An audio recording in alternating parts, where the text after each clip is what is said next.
अकस्मात एवढ्यासाठी बोलवलं की तुम्हाला सगळ्यांना कल्पना आहे महाराष्ट्रावरती अतिवृष्टीचं संकट आहे।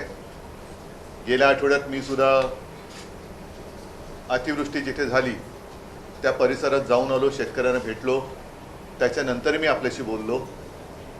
मी तर प्रांजळपणाने सरकारला हात जोडून विनंती सुद्धा केली की या संकटामध्ये राजकारण न आणता आपण सगळे एकत्र होऊन मार्ग कसा काढता येईल का हे पाहू शकतो।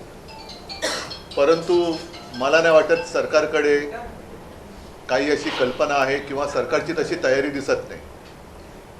कारण मुख्यमंत्री त्यांच्या जाहिरातीमध्ये व्यस्त आहेत, दुसरे मुख्यमंत्री मदतीच्या पाकिटावरती सुद्धा स्वतःचे फोटो छापून वाटण्यामध्ये मग्न आहेत, आणि तिसरे मुख्यमंत्री तर काही अंगाला उपमुख्यमंत्री तर काही अंगाला लावूनच घेत नाहीत। म्हणजे कोणताही विषय आला तरी त्यावेळेला हे दुसरे जे उपमुख्यमंत्री आहेत ते दिसतच नाहीत कधी। आणि जनता आता वाऱ्यावर पडलेली आहे। या जनतेला मदत करणं तर दूरच राहिलं, पण आज बातमी जी आलेली आहे ती शेतकऱ्यांवरच सरकारचा पूरभार अशी एक बातमी आलेली आहे। आणि त्याच्यात खरंच ही संतापजनक गोष्ट आहे।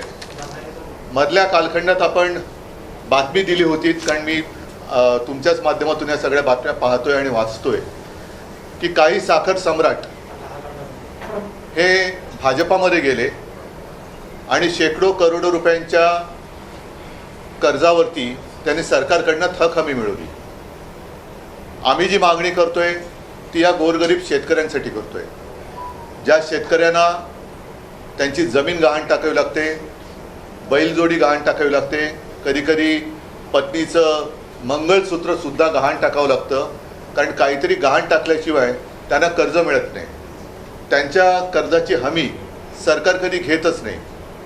आज तर परिस्थिती अशी आहे की डोळ्यात देखत त्यांचं पीक जमिनी सकट उद्ध्वस्त झालेलं आहे आणि हे कर्जाच्या ओझ्याखाली दबून गेलेले आहेत। रोज बातम्या येत आहेत की शेतकरी आत्महत्या करत आहेत। आणि मग प्रश्न असा पडतो की जर का साखर सम्राट भाजपामध्ये गेल्यानंतर त्यांच्या शेकडो हजारो कोटींच्या कर्जाची हमी सरकार घेत असेल, म्हणजे त्यांनी जर काही कर्ज बुडवलं तर ते पैसे सरकार भरणार, म्हणजेच सर्वसामान्य जनता भरणार। तर ह्या साऱ्या शेतकऱ्यांनी सुद्धा भारतीय जनता पक्षामध्ये येण्याची वाट भाजप प्रणित सरकार बघतंय का, की सगळे शेतकरी भाजपात आले तर मग आम्ही तुमचं कर्ज माफ करू? ही अत्यंत संतापजनक बाब आहे।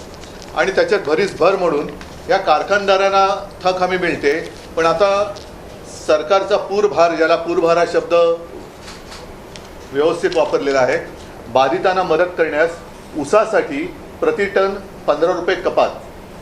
आणि त्याच्यामध्ये ज्या पहिल्या 4 ओळी मी वाचतो की राज्यातील अतिवृष्टी आणि पूरबाधित शेतकऱ्यांच्या मदतीसाठी ऊस उत्पादक शेतकऱ्यांकडून, कारखानदारांकडून नाही, प्रति टन 5 रुपये, तर मुख्यमंत्री सहायता निधीसाठी प्रति टन 10 रुपये, याप्रमाणे 15 रुपये कपात करण्याचा निर्णय मंगळवारी मुख्यमंत्री देवेंद्र फडणवीस यांच्या अध्यक्षतेखाली झालेल्या ऊस गाळप संदर्भातील मंत्री समितीच्या बैठकीत घेण्यात आला। आता याला साखर संघाने विरोध केलेला आहे, पण अशी ही कपात बैठकीत साखर संघाने अतिवृष्टी आणि पुराचा ऊस उत्पादक शेतकऱ्यांनाही फटका बसला आहे, अशा वेळी कपातीमध्ये 3 पट वाढ केल्यामुळे शेतकऱ्यांचे मोठे नुकसान होईल असे सांगत या निर्णयास विरोध करण्याचा प्रयत्न केला। पण ही कपात शेतकऱ्यांसाठीच आहे, म्हणजे खड्ड्यात गेलेले शेतकरी त्याला आणखीन खड्ड्यात घातलं तर त्याच्यात गैर काय, अशी या सरकारची धारणा झालेली आहे। आता तुम्हाला कल्पना आहे की मी तिथे गेल्यानंतर शेतकऱ्यांशी बोललो। काही शेतकरी असे उद्विग्न झाले होते की आम्हाला आता आत्महत्येशिवाय दुसरा मार्ग नाही। त्यांना मी शांत करण्याचा प्रयत्न केला। तिथल्या शेतकऱ्यांना मी विनंती केली की असं कोणी आताताही विचार करू नका। एक त्याचं मी तुम्हाला गेल्या वेळेला सांगितलं होतं, ज्या मुलाच्या मी घरी गेलो, 31 वर्षाच्या मुलाने आत्महत्या केली। मी जेव्हा त्याच्या घरी गेलो तेव्हा त्याला 15-20 दिवसाचं बाळ होतं। एक मोठी जॉईंट फॅमिली, आता ती त्यातून बाहेर कशी पडणार हा सुद्धा एक मोठा प्रश्न आहे। आणि साहजिकच आहे, प्रति हेक्टर 50,000 रुपये हे शेतकऱ्याला तातडीने दिले गेले पाहिजेत आणि त्याचं कर्ज माफ झालं पाहिजे, ही आम्ही मागणी केली। आपल्याकडे काय होतं, अनेकदा शब्दाचा खेळ चालतो। मी ओला दुष्काळ हा शब्द वापरण्यापेक्षा आपत्तीग्रस्त हा शब्द वापरला, आणि आपत्तीग्रस्त, मग आपत्ती तुम्ही एखादा शब्द नाही म्हणून संकट नाकारू कसं शकता? की ठीक आहे, ओला दुष्काळी संज्ञा नाही आहे, नसेल, पण म्हणून तुम्ही झालेलं नुकसान नाकारू शकता का? आणि ओला दुष्काळ ही जर का संज्ञा नसेल तर मग मला असं वाटतं की काही वेळेला माणसांच्या पदाप्रमाणे शब्द बदलतात का? की काही शब्द ते ज्या पदावर असतात तेव्हा ते शब्द अस्तित्वात येतात आणि पदानंतर दुसऱ्या पदावर गेलेले ते शब्द नाहीसे होतात, असं काय आहे का? कारण माझ्याकडे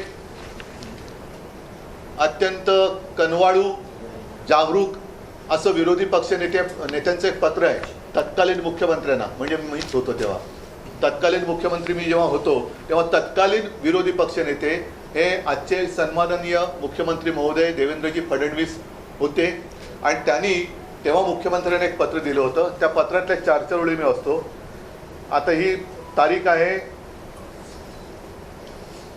16 ऑक्टोबर 20 आणि परतीच्या पावसाने मराठवाडा, पश्चिम महाराष्ट्र आणि विदर्भातील अनेक जिल्ह्यांमध्ये झालेल्या प्रचंड नुकसानीबाबत आता तरी केवळ घोषणा न करता तातडीने थेट मदत देण्याबाबत. आणि त्याच्यात त्यांनी म्हटले की परतीच्या पावसाने मराठवाडा आणि विदर्भातील अनेक जिल्ह्यांमध्ये अक्षरशः हाहाकार माजवला. शेतकऱ्यांचे अतोनात नुकसान झाले आहे. मदतीसाठी तो अर्जव करत आहे. विविध वाहिन्यांवर शेतकऱ्यांचे अश्रू आणि व्यथा पाहून अतिशय वेदना होतात. या वेदना फक्त विरोधी पक्षाला नेत्याला होतात, मुख्यमंत्र्यांना होत नाही. मला झाल्या होत्या म्हणून मी तेव्हा कर्जमाफी केली होती. पण राज्य सरकारला अजूनही पाझर फुटायचे नाव नाही. पंचनाम्याचे आदेश दिलेत, या पलीकडे काहीही शब्द सरकारकडून दिला जात नाही. प्रत्यक्षात पंचनामेही होत नाहीत आणि शेतकऱ्यांना मदत तर मिळतच नाही. अन्नदात्याला पूर्णपणे वाऱ्यावर सोडून दिल्यासारखी अवस्था राज्यात आहे. हे बाकीचं सगळं पत्र आहे. आता त्यातल्या शेवटच्या ज्या 2-3 ओळी आहेत, 2च, की नुकसानीची व्यापकता आणि सार्वत्रिक झालेले नुकसान पाहता तातडीने ओला दुष्काळ जाहीर करून दुष्काळाच्या निकषाप्रमाणे ही मदत दिली गेली पाहिजे. आपण तातडीने लक्ष घालावे ही विनंती. आपला गिचमीड देवेंद्र फडणवीस. नाही, गिचमीड म्हणजे त्यांची सही आहे तसं मी म्हटलं, मला वाचता नाही वाचता येतं तो बघा तुम्ही सही. पण अशी हे त्यांनी त्यावेळेला दिलेलं हे पत्र आहे. आता तेव्हा ओला दुष्काळी संज्ञा होती आणि मग तुमचं सरकार आलं होती संज्ञा काढली का? तर हे फालतू शब्दाचे खेळ करू नका. त्यावेळेला सुद्धा आमची नियत काढली गेली, सगळं काढलं गेलं, पण शेतकऱ्याला आज जी मदत पाहिजे ती अजूनही दिली जात नाही आहे. मुख्यमंत्रीमध्ये पंतप्रधानांना भेटून आले.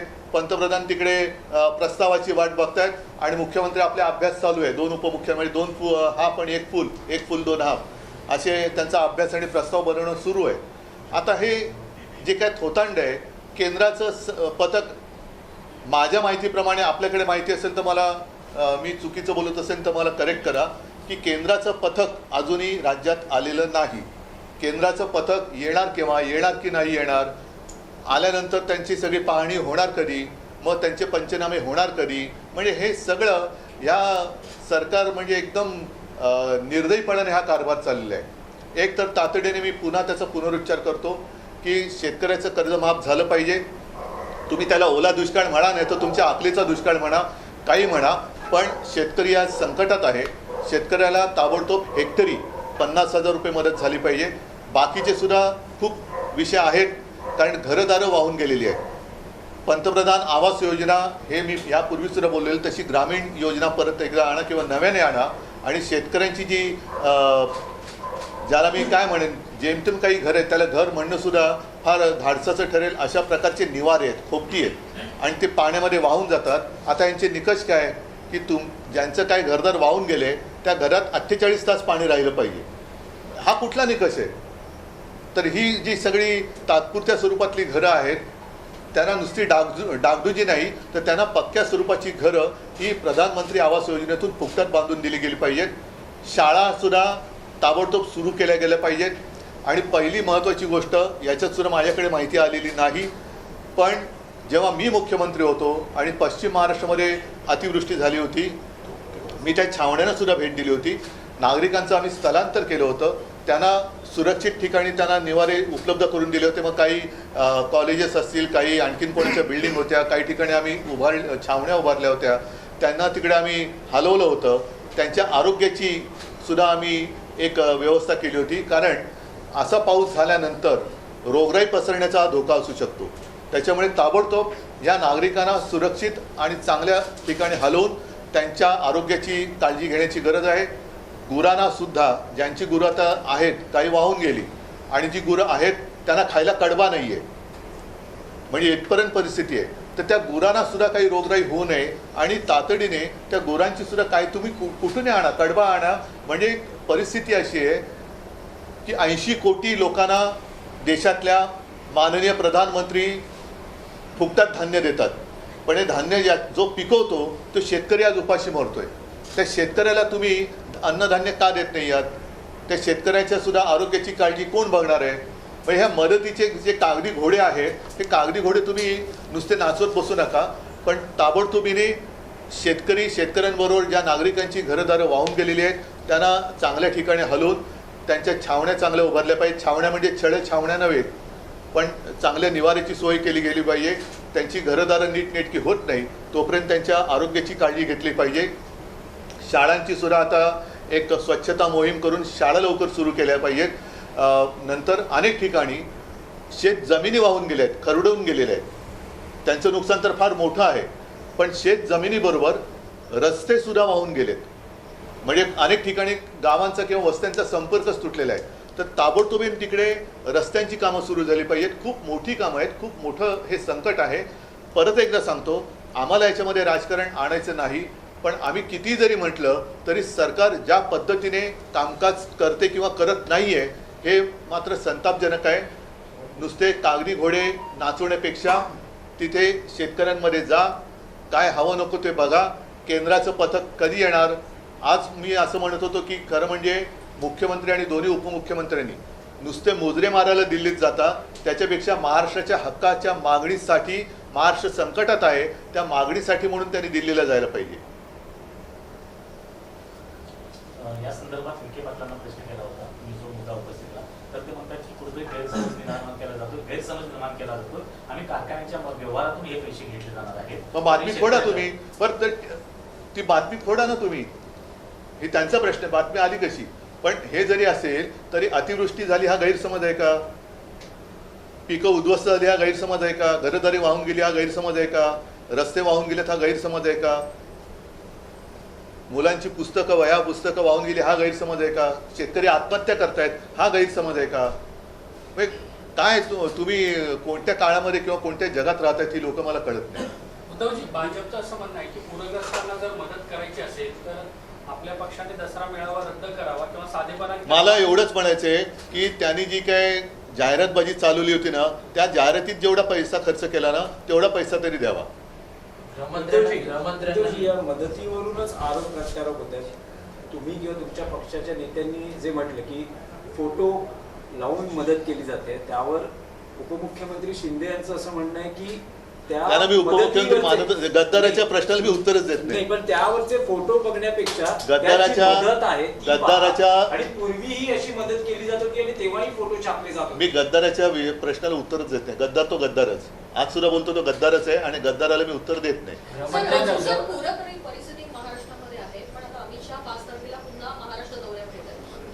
नाही, ते येणार, त्यांचे इथे काय व्यवहार असतील ते करणार. पुन्हा कार्यकर्त्यांनी सांगणार की महापौर भाजपचाच झाला पाहिजे, शेतकरी मेला तरी चालेल, आणि परत जाणार. कारण ते मागे जेव्हा आले होते लालबागच्या राजाच्या दर्शनाला म्हणून आले, तेव्हा माझा मराठी बांधव, मराठा समाज मुंबईमध्ये होता, त्याला ते भेटले नाहीत आणि कार्यकर्त्यांना भेटून मुंबईत महापौर भाजपचाच होणार एवढं बोलून ते गेले. त्यांना दुसरं उद्योग काय आहे? त्यांना खूप मोठी मोठी कामं आहेत. क्रिकेटच्या मॅचेस खेळवायचे आहेत, जयशाह आणखीन काय मागेल त्याचे हट्ट पुरवायचे आहेत. उद्धवजी, भाजपचं असं म्हणणं आहे की आपला जो दसरा मेळावा होता त्याच्यावर 63 कोटी रुपये खर्च होतात. त्याचं बिल मी उद्या त्यांच्याकडे पाठवते. माझ्याकडनं तुम्ही घेऊन जा आणि मला पैसा आणून द्या. गृहमंत्र्यांना या ठिकाणी पहिलं निवेदन दिलं होतं मुख्यमंत्र्यांनी, उपमुख्यमंत्र्यांनी. त्यानंतर दिल्लीमध्ये मुख्यमंत्र्यांनी तातडीची भेट घेतली. 6 दिवसानंतर अजून देखील उत्तर नाहीये. मला असं वाटतं की आता त्यांची सगळी जर का थेरं झाली असतील क्रिकेटच्या मॅचेस वगैरे, तर आता तरी पूरग्रस्तांकडे लक्ष द्या. पंचनामे पूर्ण झालेले नाहीयेत. दीड आठवडा झालेला आहे. पंचनामे पूर्ण करण्यासाठी जी पुरावे लागते देखील आता नष्ट होत आहेत. भाजीपाला असेल किंवा पिकं असेल ती पूर्ण नाही. एक तर काय झालेलं आहे, जे निकष विमा कंपन्यांनी सुद्धा जे काही निकष लावलेत ते निकष हे पूर्णच होऊ शकत नाही. त्याच्यामुळे विम्याची रक्कम कधी मिळणारच नाही, अशा पद्धतीने ते निकष ठरवले गेले. पंचनामे सुद्धा माझं तेच म्हणणं आहे की पंचनामे अजून पुरे होत नाही. आणि पंचनामे कसले करताय?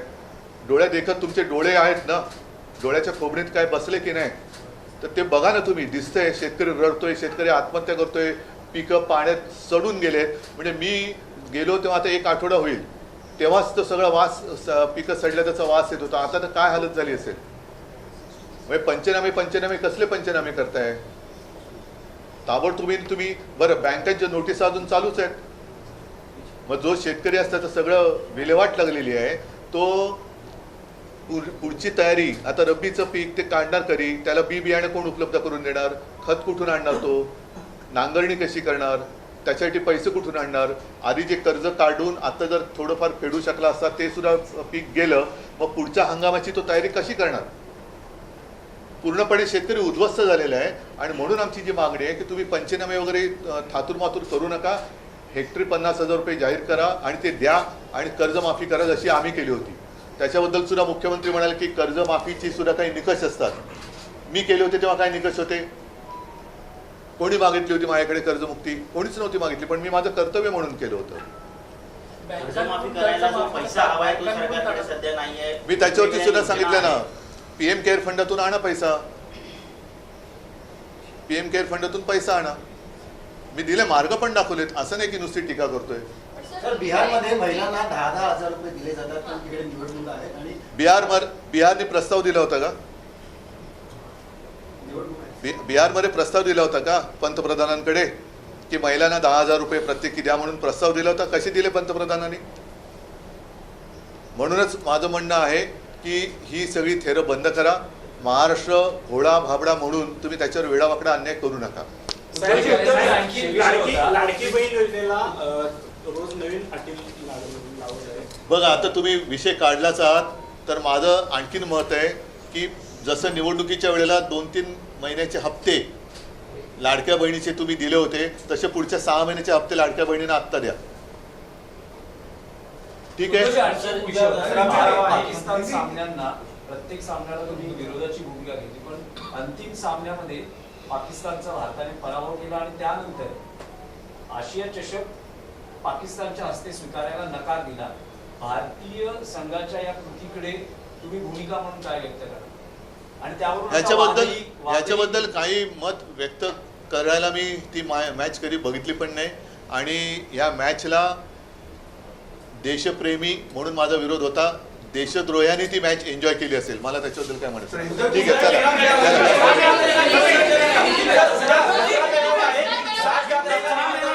ठीक आहे. एक मिनिट बोलतो.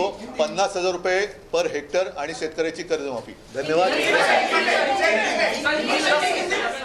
तर आम्ही केली तशी सरसकट कर्जमाफी या सरकारने करावी, असं मोठं विधान उद्धव ठाकरे यांनी केलंय.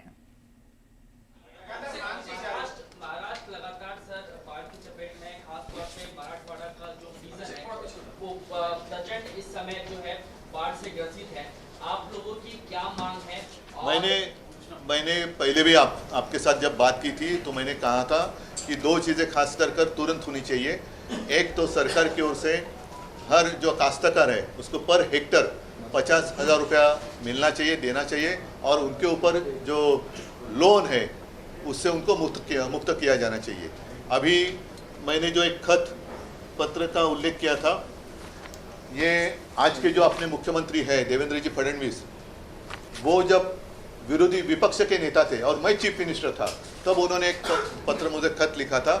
और जो मांग हम कर रहे हैं या पूरी जनता कर रही है कि जिसको मराठी में कहते हैं ओला दुष्काळ, मुख्यमंत्री जी का कहना है कि ऐसी कोई संज्ञा है नहीं होगी, लेकिन संकट तो है. और ये जो पत्र उन्होंने मुझे दिया था उसमें स्पष्ट शब्दों में लिखा है, मराठी में लिखा है कि ओला दुष्काळ, तातडीने ओला दुष्काळ जाहीर करून दुष्काळाच्या निकषाप्रमाणे मदत केली गेली पाहिजे. तो आप ही ने लिखा हुआ खत है. तो अभी अब तो विपक्ष का नेता वो नहीं बनने देते, तो चलो यही मेरा नाम ऊपर डालकर उनको मैं ये लेटर दे देता हूँ कि अब आप बैठे वहाँ. मैंने तो उस वक्त मदद की थी, जितनी मैं कर सकता तो मदद की थी मैंने 2-3 बार. एक बार तो त्योकते साइक्लोन आया था, दूसरी बार निसर्ग का आया था, फिर हमारे समय में भी अतिवृष्टि का संकट था, लेकिन हमने भी उस वक्त मदद की थी. केंद्र से पैसा नहीं आया था.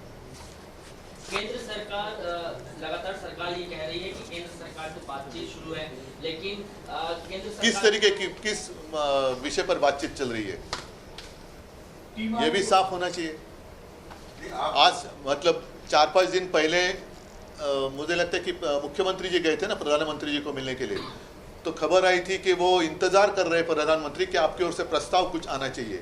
तो जैसे अभी आपने एक सवाल पूछा था, बिहार में चुनाव है और वहाँ तो प्रधानमंत्री तो अपने दयावान प्रधानमंत्री है, उन्होंने हर महिला को 10-10 हज़ार रुपये दिए। क्या बिहार से प्रस्ताव गया था उनके पास?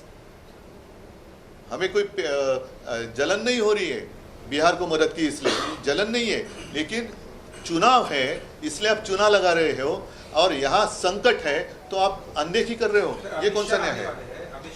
अमित शाह तो उनके कुछ कारोबार के लिए आएंगे, कुछ क्रिकेट का मामला होगा या कुछ व्यवहार का मामला होगा।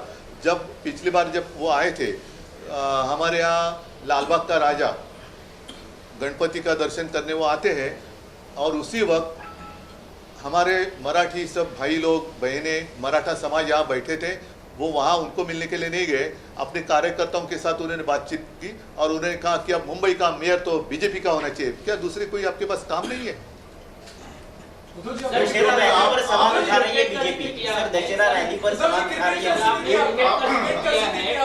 अभी थोड़ी बातें कल करूंगा। चलो, आप 2.5 साल मुख्यमंत्री थे, ये बताइए कि केंद्र सरकार की विशेष पैकेज के लिए जो नियम बनते हैं उसमें अभी की आपत्ति बैठ सकती है कि एक मुख्यमंत्री आज इसमें स्पेशल नहीं, सुनिए। पैकेज से मांग सकता है कि केंद्र दे। सुनिए, पैकेज की अगर बात करें और उसके ऊपर कुछ क्या कहते हैं उसको निकष, तो बिहार की जनता या महिलाओं के लिए प्रधानमंत्री जी ने 10-10 हज़ार रुपये दिए। वो क्या था, क्या है, वो कहाँ किस में बैठता है, किस में बैठता है?